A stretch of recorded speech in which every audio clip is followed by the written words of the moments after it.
B-I-B-L-E. Yes, that's the book for me. I stand alone on the Word of God, the B-I-B-L-E.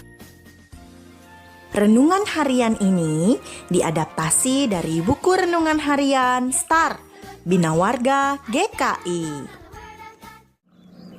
Halo, selamat pagi adik-adik semua. Bagaimana kabarnya? Kak Bintang berharap adik-adik dalam keadaan baik ya. Kak Bintang mau tanya nih, apakah adik-adik pernah mendengar tokoh-tokoh seperti berikut ini? Yang pertama, Bapak Thomas Alva Edison. Apakah adik-adik mengenalnya? Ya, beliau adalah penemu yang memberikan kontribusi besar dalam sejarah peradaban manusia, yakni menemukan lampu pijar atau lampu bohlam.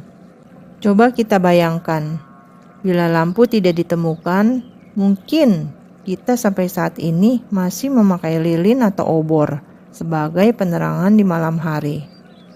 Kedua, Bapak Alexander Graham Bell. Apakah adik-adik mengenalnya juga? Ya, beliau adalah seorang ilmuwan dan penemu telepon. Nah, ada seorang tokoh yang bernama Stanislav Petrov. Apakah adik-adik pernah mendengar namanya? Kakak pikir kalian belum pernah mendengar namanya kan? Dia adalah seorang prajurit Uni Soviet yang berjasa mencegah perang nuklir. Yuk kita simak kisahnya. Stanislav Petrov, seorang prajurit Uni Soviet yang bertugas di pusat komando nuklir. Tugasnya adalah untuk mengawasi komputer yang berfungsi untuk mengeluarkan peringatan dini jika terjadi serangan nuklir. Pagi itu pada tanggal 26 September 1983, alarm di komputer Petrov tiba-tiba berbunyi. Tidak hanya sekali, namun sampai 5 kali. Petrov harus menentukan apakah Uni Soviet akan membalas serangan nuklir tersebut atau tidak.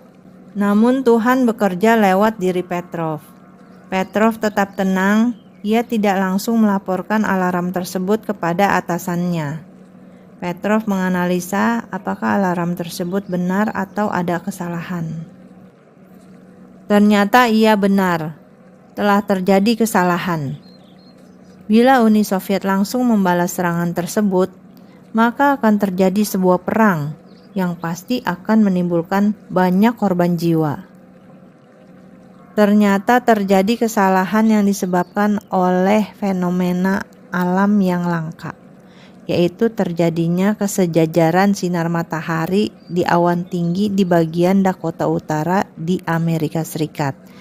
Fenomena itu mengganggu orbit satelit milik Uni Soviet yang mengakibatkan alarm palsu.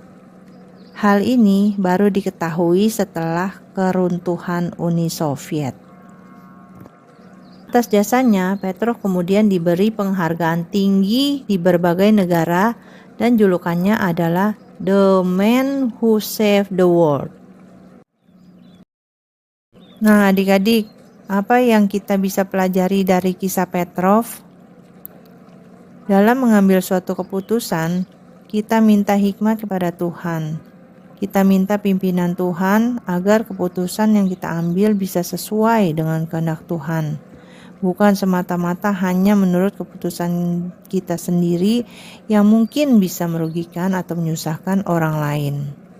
Ini seperti firman Tuhan dari surat Filipi 4 ayat 13 yang berbunyi, "Segala perkara dapat kutanggung di dalam Dia yang memberi kekuatan kepadaku." Adik-adik, yuk mari kita berdoa. Bapa di surga, ajar kami untuk berserah kepada pimpinan-Mu dalam mengambil suatu keputusan. Kami percaya bila Engkau yang memimpin, itu yang terbaik buat kami. Terima kasih Tuhan, di dalam nama Tuhan Yesus Kristus kami berdoa dan mengucap syukur. Amin.